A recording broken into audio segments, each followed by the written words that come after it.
What if I told you that Leverkusen's first corner kick of the match did not happen until the 67th minute? Nuts. Roma surpassed all expectations today, in my opinion. They put on a very, very good match. We see in the first moments here, guys, that Roma suffer a little bit. Like, what's going on? Leverkusen looks so hyped, amped up for this one, blazing out of the gates. You're like, how could Roma approach another match like this in front of 65,000 people going absolutely nuts? The floodlights are on. It's a beautiful night, a European Roma night. Those in particular are so special. But then as time goes on, it starts to look like Leverkusen got somewhat annoyed and didn't know how to handle it. And especially at the start of the second half, Roma's maturity really comes to rise. That's why it's so important to have guys like Matic in your squad, Mancini, who was excellent today. And I want to also say Ibañez, who was straight up phenomenal coming into this one, after this one, I should say. And I thought he just had the entire attack on lock. Like Ibañez, for so many moments that he's had this season where you get annoyed with damn, you don't waste your time with reaction pod, just reading these comments coming in. There's so many moments this season where Ibañez has struggled and made mental errors. This game today, he was flawless against one of the top players in the Bundesliga, one of the fastest players in the Bundesliga. Guys, I'm Wayne Gerard. Thanks for joining in. I know there's a lot of first-time listeners today and watchers, but I'm very proud so far. Mourinho got this exactly right. He funneled and bottlenecked Leverkusen exactly the way that we kind of thought he would. That was the predicted way that he would handle this match. But more so than that, I don't think that Leverkusen had much bottlenecking and funneling. Instead, what I actually just saw was really good defending out on the wings against wingers who like to push really high up. Not only do you have attacking fullbacks for Leverkusen, but you also have players who look to, like Wirtz, who look to slide a little bit in between the lines and receive the ball. And those guys are really hard to defend against, especially when you're a midfielder playing center back like Cristante, and you might get in a weird choice of who exactly are you marking and where exactly you should be shifting. And then, of course, you have Matic as well as Bove there. And Bove, before we go on any further, it should be said, well, it is a terrific match from him, guys. I thought he played excellent. Take away the goal. I still think that he did really good today. He showed up. This is only his 10th start as a professional. Between European play and Serie A, this is just Bove's 10th start, I should say, ever. But before I go on, let's look at a bunch of the comments that we got coming on over here. Rocco says, why is Michael Oliver still employed? Not a huge complaint for tonight. I just don't like him. So I believe that Michael Oliver has given Mourinho the most against penalty kicks out of any coach ref out there. Great victory indeed, Jose says. Thanks, Jose. I'm so glad you took time out of your press conference to join us here tonight. Sven says, solid performance. Cristante and Bove really growing on me. Yeah, like Cristante, I keep mentioning it, but he's one of these unsung heroes of the season where the guy at times has been, people wonder, well, what is he doing? And at times he's made defensive errors too, especially in the zone coverage that Mourinho demands of his center mids. But he's really grown so much, and it shows that you can teach an old dog new tricks. And I think that he's become one of the key players of Jose as this season goes on, or comes to an end, I should say. And as Roma you could say 50% done, 50% of the job is already complete. You can go into Leverkusen now. You don't have to win. You just got to draw at best. So this is a really excellent position going into Germany next Thursday. Somebody says, Steven says, hey, Steven, I think your first time in here. Incredibly poor refereeing. Did anybody hear the BT Sports broadcast? Who was on for BT? I'm wondering who they're using. Eddie Bove, Bogdan says. Marco says, we played way too defensive, could have cost us. Well, that's definitely the plan, right? Like, Mourinho's definitely not going to keep pushing up. He's not going to try to hit as much on the counter. But even so, Roma does almost hit on the counter after Bove scores. He almost gets a second goal there off the deflection. And I think that sometimes like people could say, oh, he's just good at hitting those deflections in and, cleaning up. That's so hard. That's a really hard thing to do in football, is to hit it off the bounce, hit it first time. That takes really some serious technique. But I'm really proud of Bove today as well, who just has grown so much in just one season. I mean, last season, what did he get? He got a couple of sporadic minutes, and this season he's become just a completely different player. He's so much more confident getting up the pitch. He's, I think, adapted into playing into a deeper role, but also working out. I don't think that for the Primavera, he was demanded to like be so smooth and sure-footed out of the back. He was probably allowed to play a little bit more direct, boot the ball up out to the wings, and then move up without having to dribble. But yeah, impressive stuff. Rocco says, I wouldn't have risked Dybala, but disagree on Ibañez. He's nervy in big games, and tonight was no exception. Caused Patricio problems with that ball into the box. I thought Ibañez was really good tonight. Going against Diaby, like one of the fastest wingers in the game. Kid had nothing. Guys, one attempt on target for, 57% possession. You got to give it to every player in the defensive third tonight. I mean, one attempted shot on target the entire match. A team that's supposed to be incredibly coached, is incredibly coached. It is. And then is limited to virtually nothing. Absolutely like nothing threatening to Rui. Now, when it comes to Patricio in particular, you could start to see, and I think that for the past year and a half, there has been a progression or a digression. Is that a word? Regression. There we go. Regression into the amount of mistakes. I think personal mistakes have been growing with him. He looks a little bit less sure than I think perhaps the Rui of 3 years ago or even 2 years ago. And I wonder if that age is, we're starting to see a pattern here. And I hope that he can just get through this season. Remember Rui Patricio of last year, right? He was so good as Roma won the Conference League final. He came up with a phenomenal save to keep Roma in that game late in the second half.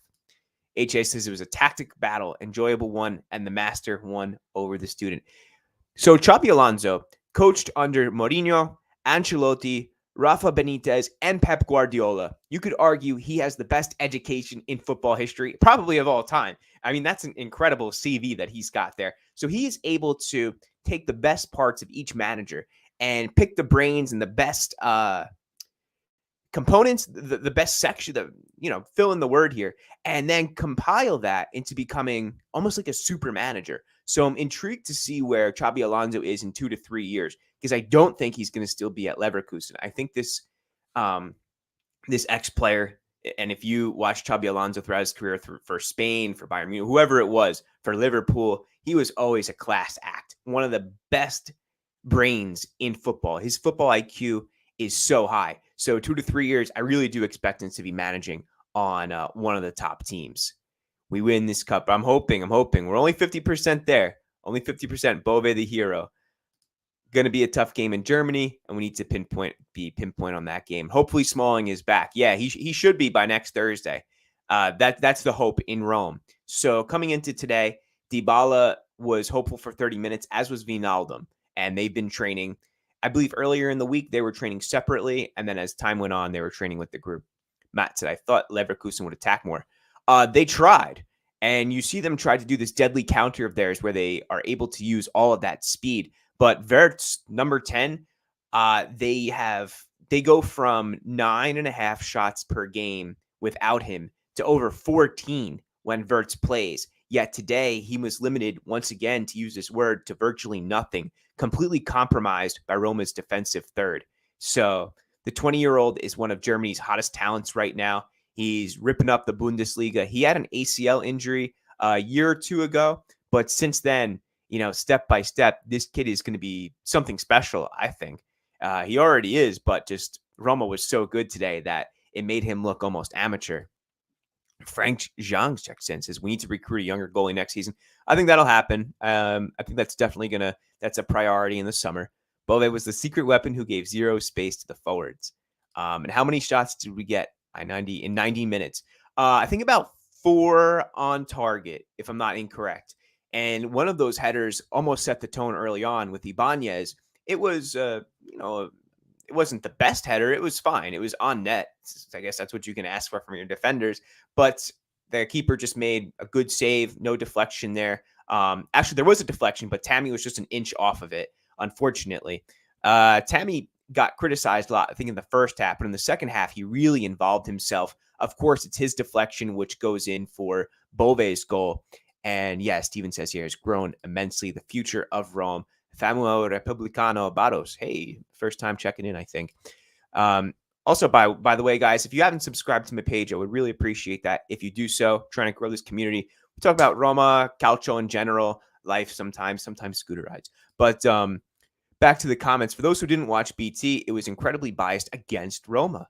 They had to clarify that they aren't. If you have to clarify, that's usually not a good look. It usually means like you've gone too far. If you had to go out there and be like, look, we're not doing this, but you know what they say about but? Anything that comes before the word but is nonsense. But they are playing an ugly game, they said, for the Pellegrini foul Mancini card. How so? How's so an ugly game? Roma played hard-nosed. They dug in. They were organized. They were fluid in getting out of the back. I didn't think they were ugly at all. That's ridiculous. This is why you need like when you go into business, don't have a partner who thinks exactly the same way that you do. You got to throw off of one another, the good and the bad. Bove, Eddie Bove. Culture needs Volpato ball in Germany. Bogdan says, so maybe Volpato in Germany. Let's see. I'm not confident about that. I'll say I don't think Mourinho is going to go with guys he has only used for fringe time when it comes time for Germany here next Thursday. I would love Rui as a bench goalie. His experience there will be called upon.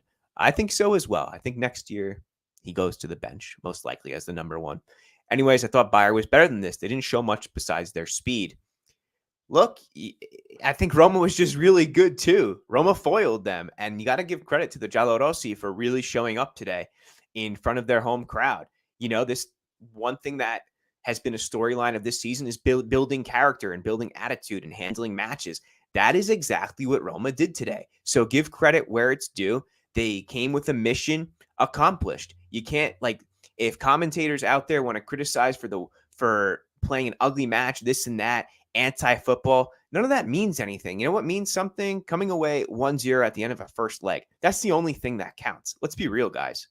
It's not just about champagne football. And I'm sick of that conversation from pundits around the league or anyone on Twitter who's like, this is terrible, blah, blah, blah. Mourinho excuses, doesn't have his players. Like, no, look at the squad. It's devastated. Do I got to tell you who was on the bench tonight? Tahirovic and a bunch of other Primavera players who have barely played. Kamara, a player who came in as an emergency because Wijnaldum broke his leg after the first game of the season. So Mourinho has every right in every single press conference to be like, no, my boys are exhausted. I support them. How are you going to hate on a manager when he's literally sticking up for his own team and saying like, no, they're tired. They're actually a good squad. They fight every single game. That's what you want out of your manager, no? And if the newspapers want to get upset about them, this columnist, and Mourinho has made a good point. He says that when people start an argument with him or the yellow card, it's like, oh, look at you now. You become famous for giving him a card or getting into this altercation with the quote unquote special one. He almost like makes fun of it at a time. Do you rest everybody versus Bologna or no? You rest a lot of guys. Yeah, I think you do, to be honest with you. I think you throw Zalewski in there. Right back. Ooh, to be seen how the rest of the guys are feeling. Matic should probably get some rest. I think you could start Bove again. Pellegrini, dear God, should get a rest. He really needs a little bit more juice in those legs. Abraham, I would not start. I would get Belotti in there. Solbakken definitely gets the start against Bologna. He's not eligible to play in Europe this season for Roma for registration purposes. So I think that's what we'll be looking at. Alonso being linked to Tottenham, I think it's a slide grade from Leverkusen, though. No, Tottenham would be a big opportunity to go into the Premier League on a top 10 Premier League versus Leverkusen. You take that job any day of the week. Bove is doing what Felix failed to do. He's one of the future for sure. It was unfortunate for Felix because he looked like he had a lot of potential. And this season, too, Roma could really have used an offensive outlet on the left wing. We were too cynical for Bayern, I think. We slowed the game down when it suited us and made fouls high up the pitch. They'll push harder when they're at home. Yeah, for sure.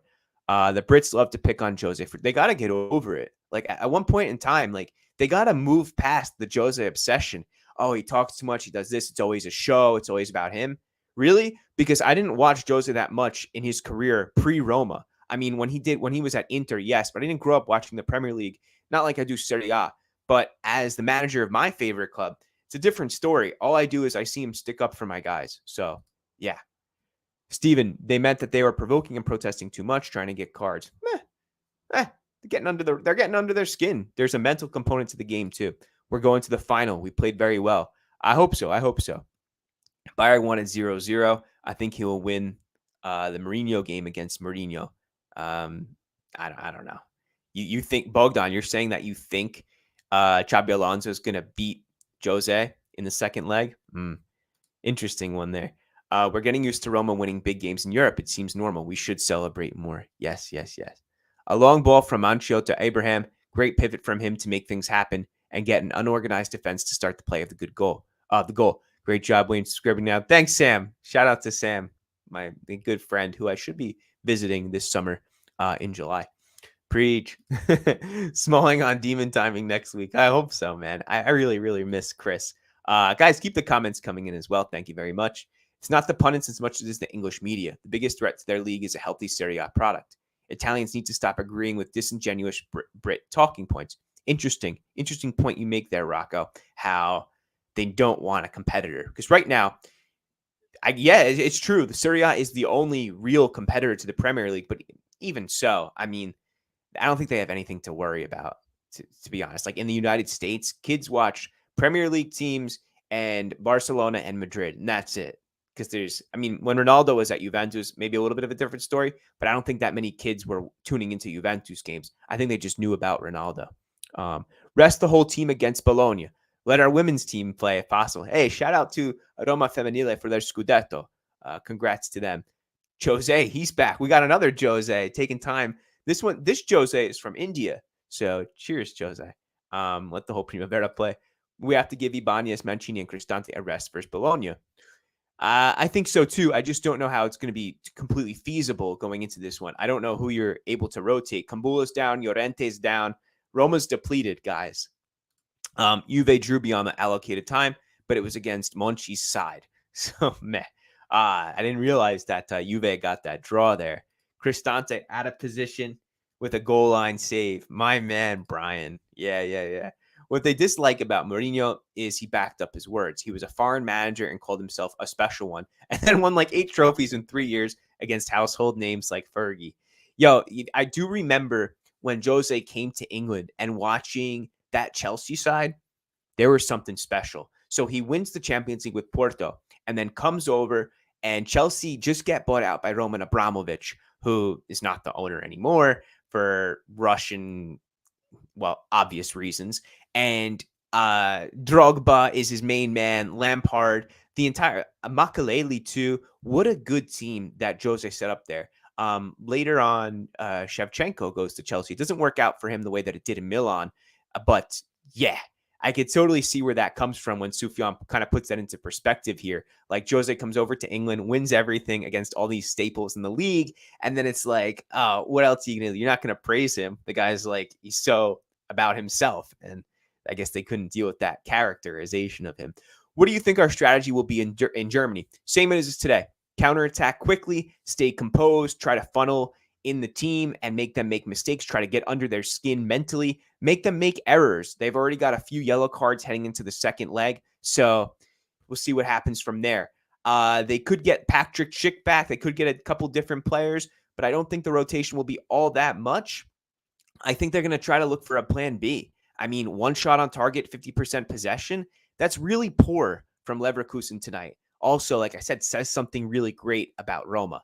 So they're going to have to come up with a plan B. And now I can really see what Xabi Alonso's made of. He's got this 3-2-2-3 formation. I don't really think that worked with Roma's back 5 today and the roving center mids. He kind of ran out of ideas, I have to say. So it's back to the drawing board for Xabi Alonso. And it's up to, not that it's up to him, but it's going to be really interesting to see how he tries to adapt in the second leg.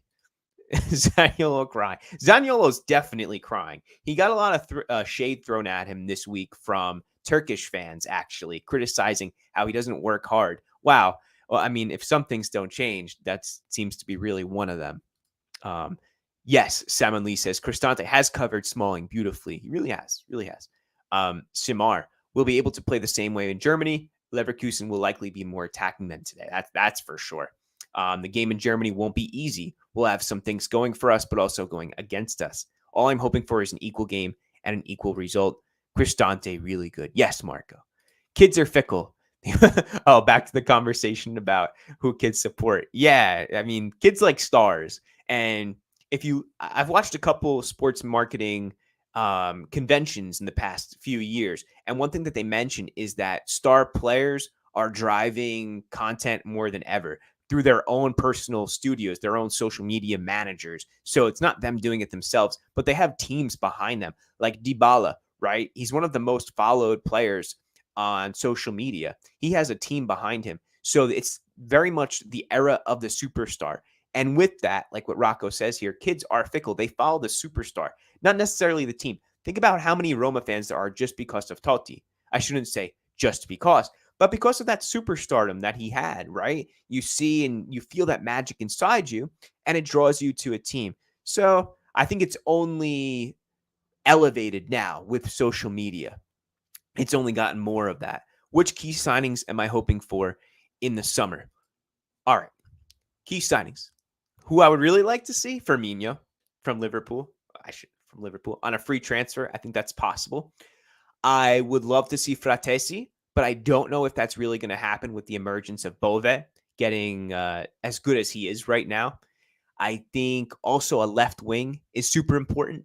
And if it comes to realistic signings, maybe someone like Wilfried Zaha, bring him over from Crystal Palace on a free. Why I keep mentioning players that are on for free? Because if we're using last summer's as a reference point, Roma only spent 7 million euros in transfer fees, and that was on Celik.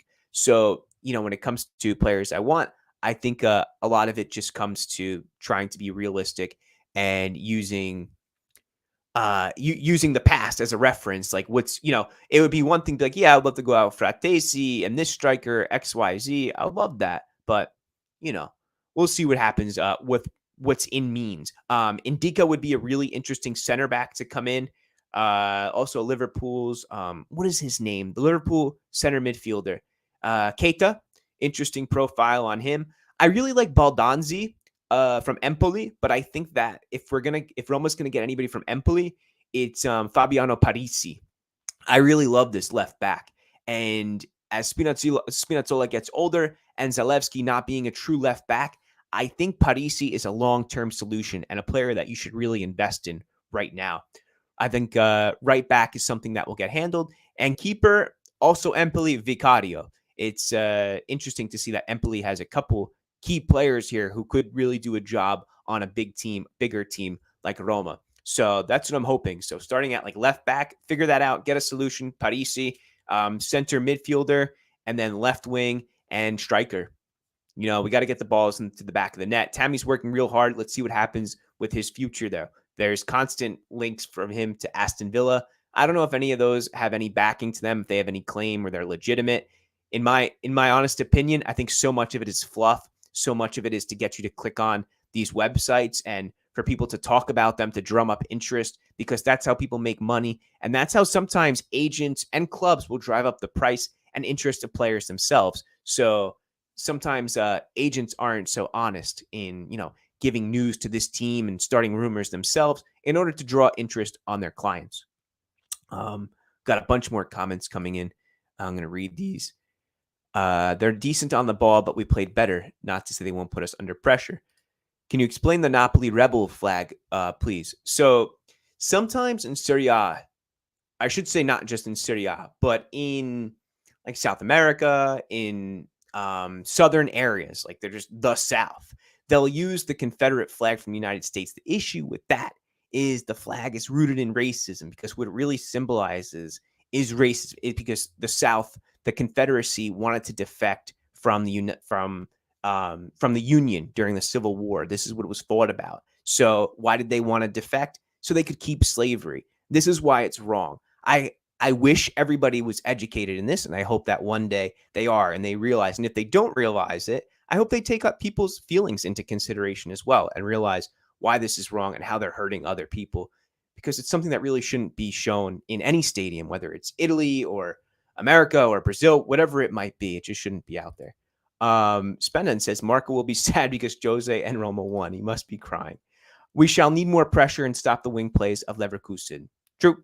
Yeah. Get Mancini and Ibañez just to have another game like they did today. I thought it was very good. Belotti the Warrior was great today. It's a name we didn't mention. Some of his moves and shots were like in his Torino days. And young Dashi puts on a bunch of free agents here and people that would definitely do a shift at Roma. One of those being Ziyech on the right wing would be a really interesting player to have. He, once again, a football IQ, a really smart player he is. We have Aouar now for midfield. I mean, supposedly, Aouar should be signing, and he would be, in my mind, finally a Mkhitaryan replacement, somebody who can transition the ball from defense into the attack, a smooth playmaker, somebody who has vision and can really use the game or transition into the attacking third. That's what makes me so excited about if Aouar is signed. Sané from Bayern. Yeah, I mean, Sané is a guy who's going to command a big salary, probably bigger than the others. But big game player, Mane is definitely a guy you want on your team, right? So I think there's a big opportunity for Roma this summer to capitalize upon some of these free transfers. And of course, that will mean that some guys go out for sure. It's good business. I mean, at the end of the day, football teams are businesses. You can see them not. They could be passion projects, but they're still functioning companies, right? And sometimes if it makes sense, you cash out on one player and then you sign another player who has maybe even a better value for free. These opportunities don't come around all the time. This summer upcoming in particular has a lot, though, a lot of quality out there waiting to be picked. And I don't doubt that, there's surely other teams looking to take advantage of this strategy as well, whether that be Inter, Milan, or outside, in England as well. Teams looking to save some cash there. We need Fratesi. Love him. He almost came back if Zaniolo accepted that Bournemouth deal. Ridiculous. Sané has been linked to Roma too. I prefer him over Firmino. So that's my opinion on Aouar. Definitely some guy who would really help the team into the attacking phase. Smooth, technical, likes to get into the half spaces and open up his hips and see the rest of the field. Now, his time with Olympique Lyon, I think he's demotivated. I think that's one thing. He was highly regarded a few years ago, and since his form has fallen off. I think a lot of that's mental. I think he needs a new challenge, a breath of fresh air. Future for Zalewski, I don't know. I don't know if in the future, Mourinho or whatever manager in the next few years uses him as a left wing, but he definitely needs to play out there more. Zalewski, to me, is a perfect, true left wing back who's allowed a little bit higher. So he is playing left wing back, but I think one that takes space higher up the pitch in a different tactic, actually. So for Mourinho, I think actually it's probably on the left side of a 4-2-3-1, on the left side of that three is Zalewski's best position, because really what he is he's playing around the halfway mark, because when he plays wing back in the 3-5-2 as part of that 5 on the left, he's way too deep. It's too deep for him. Like, he's not a defender. So that's not his bread and butter. Do you think we should keep Belotti and Gini next season? We'll see what happens with Wijnaldum. It's only a loan. With Belotti, I mean, the guys, he works really hard. He's probably he's a great option as a second forward. Somebody you're going to rely on? No. I mean, he doesn't even have a goal in Serie A this season. So, practically speaking, if Inter win the CL because of the Roma boys special Mkhitaryan, he was a huge loss for Roma. Let's see. They still got to go back to San Siro and beat Milan again, or just draw, or not lose by more than 1. And then they're going to face some heck of a competition, whether that is Real Madrid or Manchester City. Both those teams are those the 2 best teams in the world. So that's going to be quite the Champions League final. By the way, guys, as we keep this going, if you guys have subscribed already, I know I have a lot of new people in here. Throw that out there for me.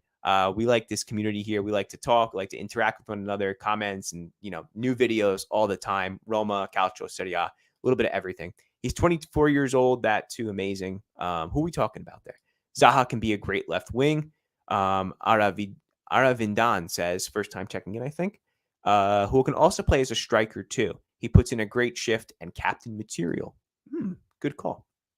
My hope for Champions League 4th place or a cup win is directed more to keeping Mourinho and Dybala than the obvious. If it doesn't happen, I fear they will both leave. I think that is a general feeling, a general fear for most Roma fans right now, is that if there is no Champions League next year, then what happens to Dybala? And I don't want to think like that right now. Worrying about the starting 11. Yeah, heavy rotation going into Bologna. Zaha would cook. Yeah, I think so too. And you think of a lot of times these players come over from England or even like Scotland and Ireland, like young players like Aaron Hickey, right? And they just do so well. They just have a way, especially players as they get older in England, because they're getting older, but at the same time, they're used to a different pace. Look at like Matic, right? I think Matic is just the boss. He's just a different caliber of player. The interviewer just said congrats, and Mourinho said, I don't accept your congrats because it's only halftime and the game isn't over. Nice. Tomorrow, guys, we'll do the full Mourinho interview. We'll be breaking that down. Chat says, we don't need Fratesi with the way Bove is playing. We also have Aouar. Not yet, but, I mean, we're assuming. And Ndika contract is drafted. Maybe another forward after selling Tammy. So none of this is official yet. Ndika, that's not confirmed. These guys have to have medicals. And then we also need some truth coming out from AS Roma officially. Nothing like that has happened yet. Oh, Fiorentina lost. No. I wanted to see them do good. I know Cabral scored early on in the first half. Fingers crossed, but if Roma reaches the final, then the full team will be available without injuries. Oh, yeah, Aouar is 24 years old. Just needs a new chance, I think. So I'm going to look real quick at, by the way, guys, Wayne in Rome on Instagram and Twitter as well. Twitter is like kind of my main thing where I'm always posting updates, very tactical, whereas Instagram is a bit more personal and just more about like my life, a little bit of photography, funny things, the way that Instagram is. Bove's quote, "Oh, un mare di emozioni dentro. I have a sea of emotions inside of me. Giovedì andiamo lì con la stessa voglia. Thursday, we're going to go there with the same desire to go in and put in a good shift or, to have a good game." Wow. And Gatti in the 97th minute ties it up for Juventus. That's going to be such a second leg. All right, guys. Phenomenal stuff from Roma's crowd today. Excellent stuff also here on the stream. You guys, excellent throwing in these comments. Really appreciate that. If you joined in late, this is also going to be able to be recorded too. You can just go back at the beginning once this stream is over. But at the sake of not continuing to ramble, I think I'm going to sum it up real quick right here, right now. Full of heart, Roma. Full of heart. Totally determined to go in and put a shift in today where the squad was decimated, so thin, heavy on the rotation, without Wijnaldum starting, without Dybala starting, without Chris Smalling, who's been the epicenter of this team, with a Matic, who is very much the technical captain, and Pellegrini, who is the mental and emotional captain, absolutely drained, but they dig real deep down, and they come away with such an important result. Classic vintage Mourinho, 1-0 at the Stadio Olimpico in front of an electric tifosi. The Curva Sud, the entire stadium, the Tribuna Tevere was absolutely outstanding tonight. You can see pictures of that tifo on my Twitter as well. I tweeted one of the guys who works for the team. And Bove becomes the symbolic end product of all the hard work and that tough-nosed defending as well as the transition and the excellent counter that Roma have. And he gets that goal. And he symbolizes everything about Roma today, which is toughness, hard-nosed, with an edge to them, big personality, and mature. And that's a very good sign for Roma going forward, my friends. Dybala and Wijnaldum get a half hour. That's excellent to see. Excellent game control by Mourinho. Next Thursday is the real thing. If Roma can get past this, not lose, even draw, and then go on to the final where they'll face either Juventus or Sevilla, it would be a historic night just in itself, getting to the final for Roma. I think we'll talk then. And if you guys haven't, like I said, keep following, and keep talking. I never want this page to be something where like I don't respond. I want to keep this a community, and part of that is interacting and us all having discussions and getting in on it. Aravindan says, used to follow you on Twitter and found out today you have a channel. Heck yeah. I'm from India and looking forward. There are not many English content in Roma except for 1 or 2 contents. Yeah, and I think the difference, Aravindan, and thanks for that, is I really like to do analytical stuff and dig, stuff that's legit. I don't want to do stuff on rumors. I want to talk about the team. And one thing that we do here is we support the team, the good and the bad, and try to figure out solutions within each other and keep the community growing. Like even in the off season, I've got plans. We're going to do top 10 this and the best goals ever. Like we got so much stuff coming off this channel. And I really appreciate the support here, guys. It was great to have you, even though I didn't comment, Adnan. We like your work. Thank you. Last home European game of the season went well. Awesome tifos. And guess who was there too? Francesco Totti, Caesar himself, the king of Rome, looking down upon his old stomping grounds, upon his turf. Do you want to sign him? Should Roma sign Totti for a little extra pizzazz for the end of the season right here? Yeah, I think we should. Create a WhatsApp, Sam. Let me know how I should do that if we're going to create a WhatsApp. Like, should I make maybe a code would be a great idea. I think we'll do that. I'll put in a code and then everybody can join in and we can post updates and good stuff like that and keep the community growing, man. Keep these good discussions. 65 people in here. That is a record. That's a record on this channel. Thank you so much. And it's glad to see that the work that we put in is paying off. So we will talk soon. It feels like a shame to walk out on 65 people, but man, I'm going to get back to my little baby. She's 6 weeks old as of yesterday. So I got to go dad a little bit. Got to go be dad. We'll talk soon, guys. Ciao.